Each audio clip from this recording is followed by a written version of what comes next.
Hello tout le monde. Alors je vous retrouve aujourd'hui pour une vidéo qui est assez spéciale pour moi.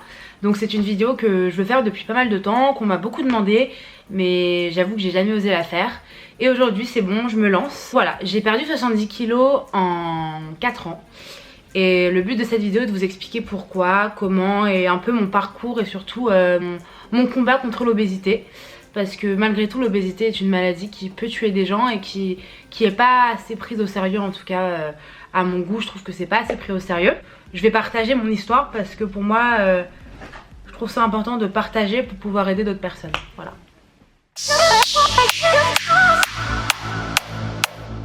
Déjà je vais commencer par le début de ma prise de poids parce que c'est vrai que voilà c'est là où tout a commencé. J'ai commencé à prendre du poids à l'âge de 3-4 ans, c'est à dire qu'au début c'était 5 kilos en trop, puis c'est plus le temps avançait, plus les kilos augmentaient. Donc pour vous donner un petit exemple, en CP, quand tous les élèves de ma classe ou toutes les filles de ma classe faisaient entre 15 et 25 kilos, j'en faisais 40. Donc voilà, c'est déjà beaucoup pour une jeune fille de 5-6 ans. C'est dangereux, c'est surtout dangereux parce que finalement au niveau esthétique, si jamais on a envie d'être plus fort que les autres, tant mieux, si on est bien. Mais c'était surtout niveau santé, c'était dangereux, c'était grave, voilà, c'était grave. Puis le temps avançait et les élèves étaient très méchants à l'école parce que plus le temps avançait, plus je prenais du poids. Donc pourquoi je prenais du poids? Tout simplement parce que quand j'étais petite, j'aimais manger, j'ai eu des soucis notamment avec la séparation de mes parents, etc. Donc forcément quand on est petite, on se rend pas compte de ces choses, on en souffre. Et du coup moi j'en ai beaucoup souffert, du coup moi je mangeais mes sentiments, c'est à dire que dès que j'étais pas bien, au lieu d'en parler etc, je mangeais, c'était une sorte de boulimie, c'était clairement de la boulimie. Je recevais des insultes en primaire, ça a commencé en primaire. Je recevais beaucoup d'insultes, mais des insultes qui étaient assez recherchées on va dire. Mon prénom, mon vrai prénom sur mes papiers etc c'était Kimberley, du coup en primaire je me faisais appeler Kimberley à l'école.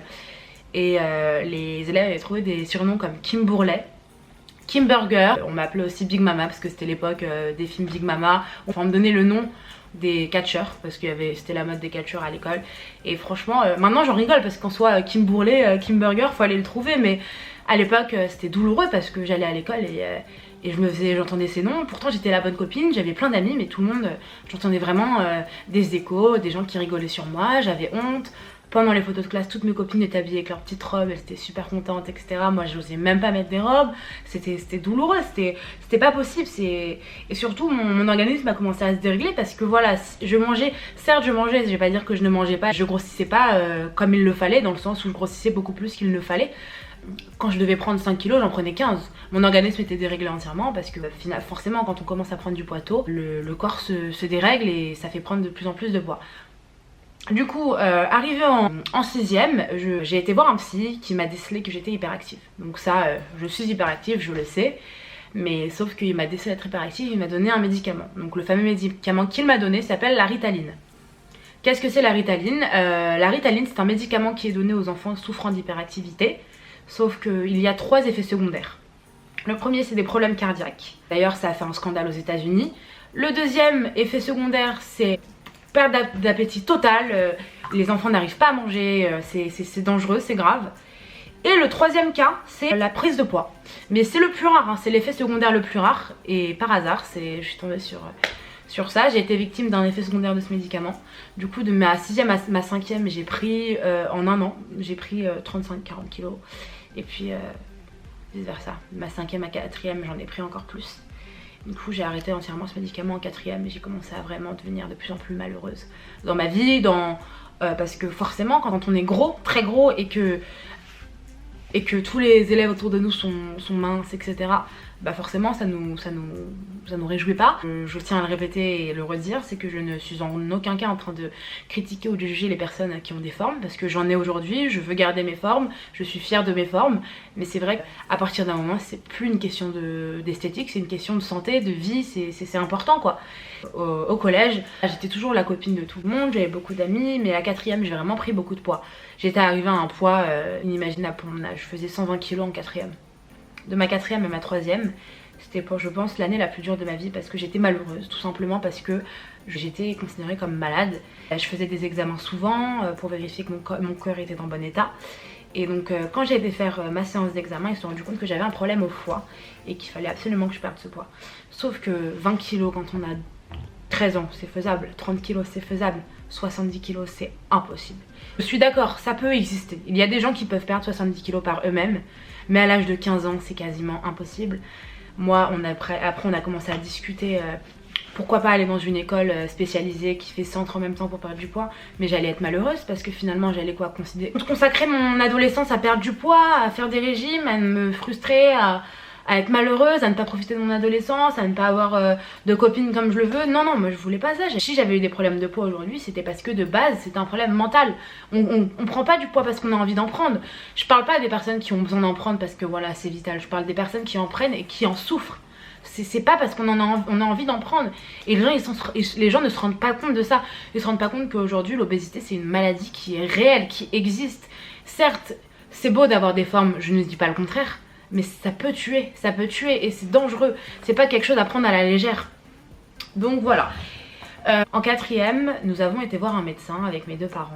Un médecin dans un hôpital qui avait un service exprès pour les obèses, les enfants obèses. Et ils m'ont parlé d'une opération.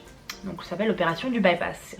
Qu'est-ce que le bypass? C'est une opération qui consiste à court-circuiter les intestins afin que la poche qui accueille les aliments soit plus petite, du coup pour qu'on atteigne le sentiment de satiété plus tôt, du coup pour que l'appétit soit réduit. Du coup on a été voir ce médecin pour envisager cette possibilité parce qu'il n'y avait pas d'autre possibilité tout simplement. Quand on fait 150 kg à 13 ans, il n'y a pas d'autre possibilité que de se faire opérer, donc d'avoir recours à la chirurgie bariatrique. La chirurgie bariatrique c'est toutes les chirurgies concernant l'obésité, donc vraiment Donc on a été voir ce médecin, sauf que le délai était de 1 an, j'étais déjà à 150 kg et en 1 an je savais que j'allais pouvoir prendre au moins 30-40 kg. C'est-à-dire que mon corps devenait complètement déréglé. Du coup j'ai rencontré une personne qui était obèse, qui s'était fait opérer par un docteur dans Paris. Du coup j'ai pris rendez-vous avec ce docteur qui avait des délais d'attente de 2 mois, du coup j'ai pris rendez-vous. J'ai été le voir et quand je l'ai vu, il m'a pris sous son aile, il m'a je pense sauvé la vie, honnêtement. Il m'a dit voilà, je vais vous opérer, vous avez peut-être 14 ans mais c'est vital, c'est à dire que si vous ne vous faites pas opérer, vous mourrez, tout simplement. Donc si vous voulez, d'un côté j'avais peur, je me disais mais j'ai pas envie de choisir la facilité. Mais en fait c'est pas que j'ai choisi la facilité, j'ai clairement choisi de ne pas mourir. Parce qu'à 150 kg à 14 ans, un problème de foie c'est dangereux, c'est l'équivalent des problèmes cardiaques. Notre cœur peut s'arrêter à tout moment parce que trop de gras l'entoure, voilà c'est dangereux. Du coup j'ai été voir ce chirurgien, 3 mois après la date de l'opération était fixée. Le 17 décembre 2014, je me fais opérer, je rentre à l'hôpital, je faisais 150 kg pour 14 ans et 1m65. Donc ce qui est énorme, mais c'est à dire que c'est énorme, c'est dangereux. Je me suis fait opérer, l'opération a duré 2h30, donc on parle bien de l'opération du bypass, le court-circuit de l'estomac. Pourquoi j'ai choisi cette opération? Parce que c'est l'opération la plus sûre et parce que c'est l'opération qui est réversible. C'est à dire que si demain je veux enlever ce court-circuit dans mon estomac, je quitte juste à me faire réopérer et j'ai plus rien, j'ai un estomac normal. Et ça c'était une de mes inquiétudes, j'avais pas envie, si jamais plus tard et que y a des choses qui peuvent poser problème. Du coup j'ai choisi l'opération du bypass et c'est l'opération qui marche le plus pour les patients qui étaient à 150 kg. J'avais un IMC de 45, l'IMC de 45 c'est à dire que j'étais en obésité morbide, ce qui est le plus haut stade d'obésité. J'étais malheureuse, hein, ça je pense que vous vous en doutez bien. J'avais mal dans les artères de circulation, j'avais mal quand je marchais, j'étais essoufflée en permanence, c'était un calvaire, un vrai calvaire. C'était vraiment douloureux et je pouvais même pas m'habiller comme je voulais en fait. Je m'habillais comme je pouvais m'habiller, non comme je voulais. Je commandais mes fringues sur Miss Guided Plus Size, mais ils n'avaient pas des choix magnifiques, enfin pas des choix énormes. ASOS Plus Size et Forever 21 Plus Size. Mais tous ces sites, finalement, c'est quoi? Ils nous mettent dans la case Plus Size. Du coup, il n'y avait pas un choix illimité, je pouvais pas m'habiller comme j'avais envie de m'habiller. Si, petite parenthèse, pour vous donner une idée, je faisais une taille 56. 56-58 en jean. Donc la taille qu'on ne trouve plus en magasin aujourd'hui. 17 décembre 2014, je me fais opérer. Et j'avais même pas peur parce que je me dis que ma vie allait changer entièrement finalement. Ma vie allait entièrement changer. Je me réveille 3 heures plus tard et aucune douleur. Vraiment, j'avais ma pompe à morphine, j'étais vraiment aucune douleur. Mais il faut savoir quelque chose, c'est que cette opération n'est pas une baguette magique. C'est pas parce que je fais cette opération que tous mes kilos vont disparaître par magie et que je vais perdre du poids toute seule. Non, il faut en mettre du sien parce qu'il faut savoir que si jamais je mange des conneries en permanence, forcément non, ça va pas marcher. Si jamais je ne donne pas du mien, je mange pas un minimum des plats équilibrés, ça va foirer. Si jamais je fais pas d'activité sportive à côté, ça va aussi déconner, parce que il faut quand même voilà, avoir un minimum de vie sain. C'est surtout une aide plus qu'autre chose. Voilà, ça va commencer la perte de poids, puis c'est à nous de faire la suite. Donc voilà, j'ai commencé à perdre du poids. Les premiers mois, j'ai perdu 20 kilos en 2 mois, donc ce qui est énorme. Bon, après il faut savoir que je prends des compléments alimentaires depuis toujours et que j'en prendrai pour toujours, parce que forcément quand on perd beaucoup de poids, on a des carences, ça c'est évident. Donc j'ai perdu beaucoup de poids. Franchement les premiers mois étaient difficiles, parce que je devais manger liquide, je devais manger haché, je pouvais pas prendre de choses qui étaient à mastiquer, parce que voilà, c'était le contrat en fait, on va dire. C'était vraiment une façon pour moi de m'habituer à ma nouvelle façon de manger. Donc j'allais changer entièrement ma façon de manger. J'avais un abonnement à la salle de sport, mais mon abonnement à la salle de sport, on va pas se mentir, c'est toujours la motivation est toujours compliquée, c'est toujours pas facile d'y aller seule, etc. Du coup j'ai arrêté mon abonnement à la salle de sport et j'ai commencé à prendre un coach. Donc un coach à la maison. Je voyais un nutritionniste, parce que je suis plus à l'aise avec les nutritionnistes, sachant que ce sont des médecins, et j'étais suivie par un psychiatre, parce que voilà, c'est important d'être suivi par un nutritionniste et un psychiatre pour assurer sa perte de poids. Parce qu'il faut savoir qu'après avoir perdu beaucoup de poids, on a du mal à se reconnaître, on a du mal à se rendre compte que c'est vraiment notre corps, que c'est vraiment nous. Enfin voilà, c'est vrai qu'on est... Donc ce qu'il faut savoir, c'est que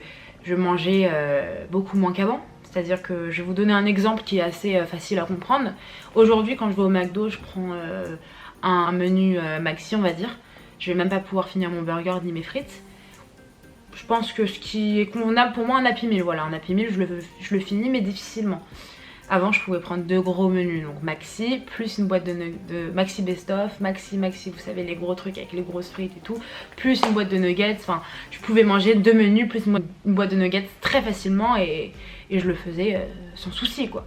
C'est vrai que maintenant ma façon de manger a radicalement changé, parce que voilà, j'essaye de mettre des féculents, un maximum de légumes, mais aussi des protéines, parce que les protéines c'est important.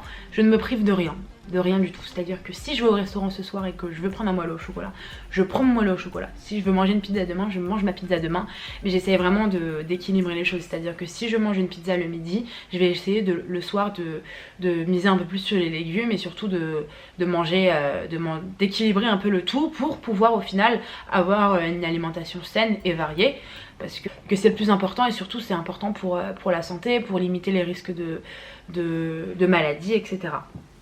Donc voilà, après ce qu'il faut savoir pour moi, ce qui est super important, c'est le suivi. Le suivi c'est vraiment c'est le plus important. Donc premièrement il y a des suivis chez le chirurgien. Donc les suivis chez le chirurgien ils sont au rythme de 1 fois par an. Parce que maintenant que ça fait 4 ans que je suis opérée, 5 ans déjà, ça passe très vite, mais ça fait 5 ans que je suis opérée. Et ça fait 5 ans que je suis opérée, et tous les ans je vois mon chirurgien pour faire un petit bilan de contrôle, comment ça se passe, etc. Et à partir de, je pense, 2-3 ans, quand ma perte de poids aura stagné, je pourrai le voir une fois tous les 5 ans, histoire de... Rien de très concret, mais histoire de vraiment faire un petit bilan sur ma petite vie. Donc voilà. Par contre, le suivi nutritionniste et nutritionnel et le suivi psychiatrique est très important. Très important, parce que finalement quand on est atteint d'obésité et qu'on perd du poids, c'est dur mentalement. On se métamorphose finalement, parce que moi je suis, pour tout vous dire, je suis passée de 150 kg à 80 kg. Je suis actuellement à 80 kg, j'ai aucune honte de le dire, voilà, je le dis ouvertement de la caméra. Et c'est un vrai changement, c'est pas comme si on perdait, on parle pas de 10 kilos, on parle d'une personne entière quoi, on parle de perdre la moitié de moi en fait. Finalement j'ai perdu la moitié de moi-même. Mais ça a été un combat très dur, c'est un combat qui a été très dur, mais qui n'aurait pas été possible sans l'aide et le soutien de ma famille, parce que c'est compliqué, parce que finalement on est frustré, parce qu'on va manger au restaurant, on veut un plat, on n'arrive pas à le finir. Et ça nous frustre parce qu'on a envie de le finir, on aime ce qu'on mange, mais notre estomac nous dit stop. Et justement c'est un travail à faire après qui est dur, qui est très dur, mais qui prend du temps, mais qu'on acquérit très facilement au bout d'un certain temps. C'est vraiment de pouvoir se dire stop sans que ça soit notre estomac qui nous le dise. C'est-à-dire pouvoir se rendre compte des quantités qu'on peut nous-mêmes avaler sans qu'on ait forcément à avoir un signal de notre corps. Donc ça c'est un travail qui m'a pris du temps, mais aujourd'hui grâce à toute l'aide que j'ai eue, j'y arrive. Après, j'aimerais quand même faire savoir aux personnes qui me regardent aujourd'hui que c'est une possibilité qui existe et qui est reconnue et qui n'est pas, comme on dit, dangereuse ou autre. Parce que voilà, certes, toutes les opérations, il y a toujours des risques. Mais être obèse et faire 150 kg, c'est beaucoup plus dangereux que de se faire opérer pour perdre du poids. Ça, c'est une évidence. Voilà. Après, je pense que aujourd'hui, il y a un vrai problème avec cette société parce que je vois même des amis à moi qui ont encore envie de maigrir alors qu'elles n'ont pas forcément, qu'elles ont même pas besoin et qui peuvent se mettre en danger en maigrissant juste parce que la société leur font croire qu'elles sont pas assez bien ou que leur taille n'est pas assez bien. Bah moi franchement je trouve ça scandaleux. Il y a un problème parce que finalement c'est quoi? C'est que la norme c'est de faire une taille 36. Je ne critique pas les gens qui font un taille 36, absolument pas. Je trouve ça magnifique et pour moi toutes les femmes sont belles. C'est à dire que c'est pas parce qu'on fait un 55, 56 qu'on est moche, pas du tout. C'est juste que c'est une question de santé. Si jamais vous vous sentez bien à votre taille 50, très bien, je suis heureuse pour vous et je vous le souhaite. C'est juste qu'il faut faire la différence entre être obèse et être malade et être en surpoids sans avoir de problème pouvant nocif à votre santé. Voilà. Aujourd'hui moi je suis encore un petit peu en surpoids, je désire encore perdre du poids, ça c'est une évidence parce que je suis pas encore assez confiante dans mon corps. Mais c'est un travail de moi-même, c'est un travail qui compte sur moi, c'est un travail qui va prendre peut-être plus de temps, peut-être moins de temps, je ne sais pas. En tout cas, je fais toujours des activités sportives, je fais toujours attention à mon alimentation et je fais vraiment mon maximum pour pouvoir me sentir au mieux dans mon corps parce que je trouve que c'est important de se sentir bien parce que à partir du moment où on n'est pas bien dans son corps, on n'est pas bien tout court. C'est-à-dire qu'on prend pas du poids parce qu'on a envie d'en prendre et je le répète parce que je l'ai déjà redit. Les personnes qui... Parce que moi je sais que certaines personnes en regardant cette vidéo peuvent se dire oui mais t'as choisi la facilité, blablabla, je sais pas quoi... t'avais qu'à ne pas manger etc. Mais c'est bien trop facile et bien trop lâche de dire ça parce que la boulimie est une maladie aussi et qui est en fait qui est pareil que l'anorexie, sauf qu'en fait la boulimie on mange. Après il y en a qui se font vomir, moi dans mon côté je me faisais pas vomir et c'est l'accumulation qui m'a fait grossir et finalement c'est quelque chose qui doit être pris au sérieux parce que l'obésité c'est une maladie qui tue des personnes, c'est pas une maladie ou c'est pas un défaut de physique, c'est vraiment une maladie qui doit être pris au sérieux et que je pense aujourd'hui n'est pas assez prise au sérieux et c'est quelque chose qui vraiment me démange en permanence. Et pour toutes les personnes, parce qu'il y a beaucoup de personnes qui m'envoient des messages en me disant que je les inspire parce que j'ai perdu du poids, ça me fait vraiment plaisir, ça me touche énormément, mais j'aimerais aussi leur dire que elles peuvent inspirer les gens aussi. C'est juste que c'est pas une question forcément de volonté parce que la volonté elle est tellement dure à acquérir. C'est pas parce qu'on n'a pas de volonté qu'on n'a pas envie de maigrir, c'est pas du tout ça. C'est complètement faux parce que la volonté, il y a vouloir et pouvoir. Quand tu veux, tu peux le faire, mais t'as pas forcément la capacité de le faire parce que t'es malheureux. Moi je sais que quand je suis malheureuse et quand je suis stressée et quand je suis nerveuse je mange et c'est un automatisme chez moi que j'essaie de régler, mais voilà c'est quelque chose qui est compliqué à régler parce que la nourriture c'est devenu un tabou aujourd'hui. C'est à dire que les gens ne mangent plus pour se nourrir, maintenant la bouffe c'est devenu quelque chose qui nous procure on va dire une satisfaction. Il y a beaucoup de monde qui en souffre aujourd'hui et j'aimerais vraiment faire ouvrir les yeux sur certaines choses parce que l'obésité ça tue des gens. Voilà, c'est important que les gens le sachent. Si on prend du poids, c'est pas parce qu'on a envie, c'est pas en nous disant de fermer notre bouche qu'on va réussir à perdre du poids. Bien au contraire. Là, on me disait, mais si tu veux maigrir, t'as qu'à fermer ta bouche, t'as qu'à arrêter de manger. Mais c'est pas si simple que ça. Au contraire, en fait, si je veux perdre du poids, j'ai juste à fermer la bouche et à pas manger, c'est facile. C'est tellement facile à dire, mais c'est tellement dur à faire. C'est pas... En fait, je pense que les gens qui ne sont pas dans le cas d'une personne obèse ou en danger à cause de poids, je pense que personne ne peut se rendre vraiment compte de ce que c'est. Je pense qu'il faut vraiment se mettre à la place de la personne ou alors le vivre. En tout cas, je souhaite à personne de vivre ce que j'ai vécu parce que ça a été une période de ma vie tellement douloureuse et j'en ai gardé des séquelles assez importantes, en tout cas mentales je pense. Maintenant je suis une personne forte, je suis fière de qui je suis devenue. Je suis une femme indépendante, une femme qui n'a pas besoin de l'avis de qui que ce soit. Le plus important, et je le répéterai pas assez je pense, c'est le suivi. Il faut être suivi par des professionnels, c'est des professionnels de santé. C'est-à-dire que c'est leur métier. Voilà, c'est super important. Et je tiens à faire aussi une petite parenthèse. L'opération est remboursée.